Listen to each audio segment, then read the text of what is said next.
नमस्कार विद्यार्थियों, इस वीडियो में मैं आपके साथ रासो काव्य परंपरा पर बातचीत करूंगा। रासो शब्द की व्युत्पत्ति कैसे हुई, इस संबंध में विद्वानों के बहुत से मत हैं। फ्रांसीसी विद्वान गार्सा द तासी वे रासो शब्द की उत्पत्ति राजसूय शब्द से मानते हैं। उनका मानना है कि चारण काव्यों में राजसूय यज्ञ का उल्लेख मिलता है और इसी यज्ञ के आधार पर इन ग्रंथों का नाम शायद रासो पड़ा होगा। लेकिन उनके द्वारा यह मान्य मत बहुत सारे विद्वानों को मान्य नहीं है। कुछ विद्वान रासो शब्द की व्युत्पत्ति रहस्य शब्द से मानते हैं, कुछ उसकी व्युत्पत्ति रास या रसिक से मानते हैं। रासो शब्द रास या रसिक के अर्थ से मेल बिल्कुल भी नहीं खाता, इसलिए यह मत भी मान्य नहीं हो पाया। कुछ विद्वान रासो शब्द की व्युत्पत्ति रसिया शब्द से मानते हैं। रसिया शब्द का अर्थ है भद्दा श्रृंगार, जिससे रासो शब्द का कुछ लेना देना नहीं है। कुछ विद्वानों ने रासो शब्द का अर्थ लड़ाई झगड़ा यानी युद्ध भी माना। युद्ध को राजस्थानी और ब्रज भाषा में क्योंकि रासो कहा जाता है, इसलिए यह शब्द इस युद्ध या लड़ाई झगड़े आदि से मिला जुला मान सकते हैं।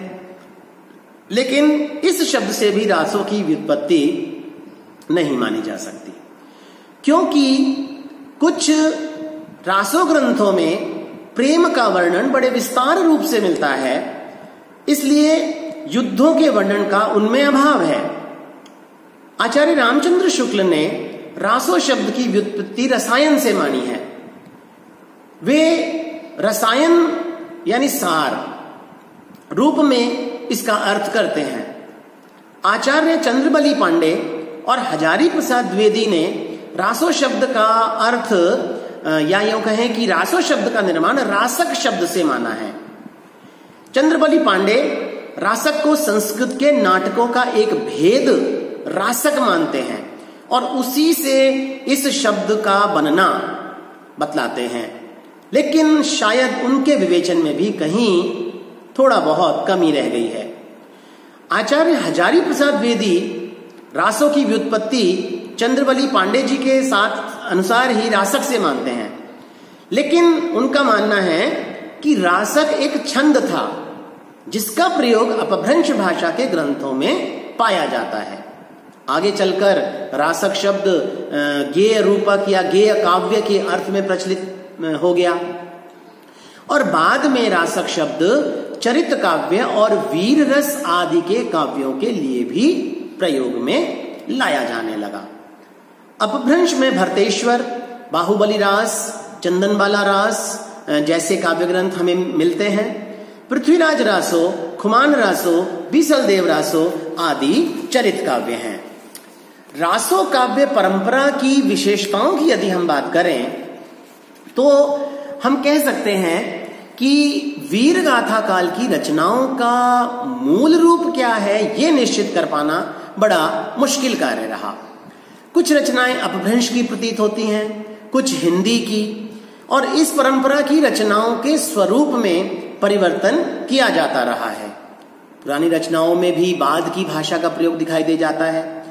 इससे लगता है कि बाद के कुछ कवियों ने उनके अंदर कुछ चीजें बाद में जोड़ दी होंगी।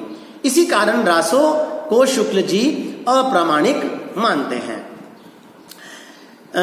रासो परंपरा की जो रचनाएं हैं उनमें जो सन संवत आदि दिए हुए गए हैं, उनको यदि हम देखें तो वे भी इतिहास से मेल नहीं खाते। उनमें ऐतिहासिक त्रुटियां मिलती हैं। पृथ्वीराज की उन रचनाओं में भी अलग अलग सन और अलग अलग संवत दिए जाते हैं। पृथ्वीराज चौहान की उन राजाओं पर भी विजय दिखाई गई है जो पृथ्वीराज चौहान के समय से बहुत पहले या बहुत बाद में हुए थे।